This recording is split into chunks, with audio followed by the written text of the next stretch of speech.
આરઆઈઆરએસ surgery આજકાલ kidney અને પથરીની સારવાર માટે અદ્યતન પ્રક્રિયા બની ગઈ છે. તે એક મિનિમલ ઇન્વેન્સિવ પ્રક્રિયા છે જે કોઈ પણ મોટા કાપ વિના કરવામાં આવે છે. આજે આપણી સાથે દેશના જાણીતા યુરોલોજિસ્ટ ડોક્ટર આદિત્ય એમ ગુપ્તા છે, જેઓ આરઆઈઆરએસ સર્જરી વિશે આપણને વિગતવાર જણાવશે.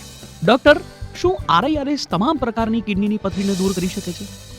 સો કિડની આજે આરઆઈઆરએસ ટેકનિક છે, it is very advanced, very recent technique, જે અત્યારે ચેન્જીસ જેમાં એવરી યર ગાઈડલાઇન્સ પ્રમાણે એ ચેન્જીસ થતા જાય છે. જ્યારે એ આરઆઈઆરએસ નવું સ્ટાર્ટ થયું હતું ત્યારે પથરીની સાઇઝ નાની હતી, જેના માટે અમે આરઆઈઆરએસ કરતા હતા. અત્યારે ગાઈડલાઇન્સ પ્રમાણે 1.5 સેન્ટીમીટરની ગાઈડલાઇન્સ છે, which is now increasing the size even four bigger stones. અમે આરઆઈઆરએસ કરી શકીએ છીએ. There are certain stone related and kidney related factors જે અમને સીટી સ્કેનમાં ખબર પડે અને એ હિસાબથી અમે આપીએ છીએ. પણ in general for average size stones, yes, RIRS is possible.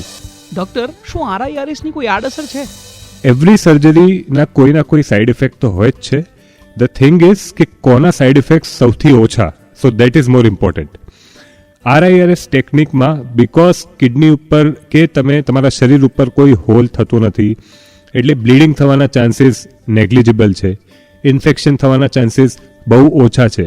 Now mind you, this is compared to other techniques જેમ કે પીસીએનએલ છે કે ઓપન સર્જરી છે. તમે પૂછશો કે સર પથરી ના હોય તો ઓબ્વિયસલી પથરી ના હોય તો that is the best thing, but RIRS is the second best thing to having no stones. Doctor, શું આરઆઈઆરએસ કરાવ્યા પછી કોઈ ડાયટરી રિસ્ટ્રિક્શન છે? Surgery related there are absolutely no restrictions. કે આપણે સપોઝ હાર્ટની સર્જરી કરી અને એના પછી આપણે કીધું ભાઈ ફેટી વસ્તુ નહીં ખાવાની, કે ભાઈ there are certain exercise related issues or medicine related issues, for this surgery પડશે. આ સર્જરી માટેના there are absolutely no restrictions. હા, એ બીજી વસ્તુ છે કે સાહેબ પથરી પછી ના બને એના માટે શું કરવું, so those are secondary things. But આ surgery related there are no restrictions, no કે ભાઈ વજન નહીં ઉપાડવાનું કે એટલા દિવસ આરામ કરવું છે, એવું કંઈ નથી આમાં. ડોક્ટર, આરઆઈઆરએસ શું છે અને તે કેવી રીતે કામ કરે? આરઆઈઆરએસ નું મતલબ છે રેટ્રોગ્રેડ ઇન્ટ્રારિનલ સર્જરી, જે કિડની પથરી માટે અત્યારની લેટેસ્ટ ટેકનોલોજી છે. નોર્મલી કિડનીમાં પથરી હોય તો આજથી 20-25 વર્ષ પહેલા ઓપન સર્જરી થતી હતી. એના પછી રિસેન્ટ એડવાન્સીસ આવ્યા જેમાં કિડનીમાં હોલ કરીને આપણે પથરી કાઢતા હતા. આરઆઈઆરએસ અત્યારનું સૌથી એડવાન્સ્ડ સિસ્ટમ છે, જેમાં કિડનીમાં હોલ કરવાની બી જરૂર પડતી નથી. નીચેથી જ પેશાબના રસ્તેથી જ દૂરબીન નાખીને એકચ્યુઅલ લેઝર યુઝ કરીને પથરી તોડી દેવામાં આવે અને કાઢી નાખવામાં આવે. So it is absolutely non invasive technique, જેમાં શરીર ઉપર કોઈ બી જાતનો હોલ, સ્કાર કે પેઇન કંઈ થતું નથી. ડોક્ટર, કિડનીની પથરીની સારવાર માટે આરઆઈઆરએસ શા માટે પસંદ કરવામાં આવે છે?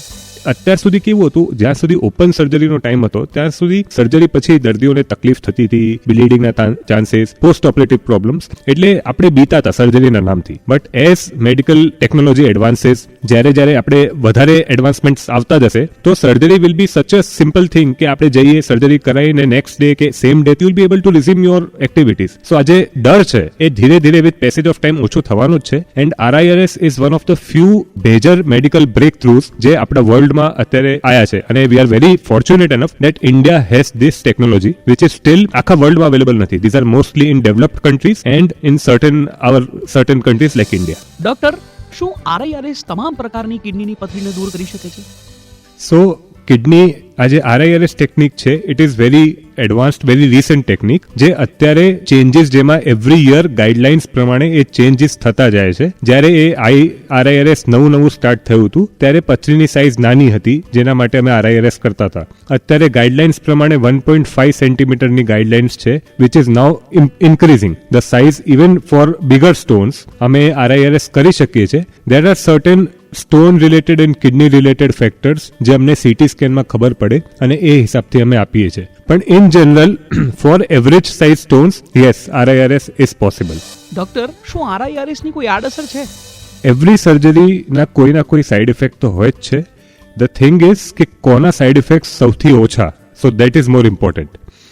આરઆઈઆરએસ ટેકનિકમાં બીકોઝ કિડની ઉપર કે તમે તમારા શરીર ઉપર કોઈ હોલ થતું નથી, એટલે બ્લીડિંગ થવાના ચાન્સીસ નેગ્લિજિબલ છે, ઇન્ફેક્શન થવાના ચાન્સીસ બહુ ઓછા છે.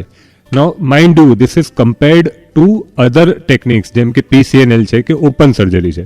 તમે પૂછશો કે સર પથરી ના હોય તો ઓબ્વિયસલી પથરી ના હોય તો that is the best thing, but RIRS is the second best thing to having no stones.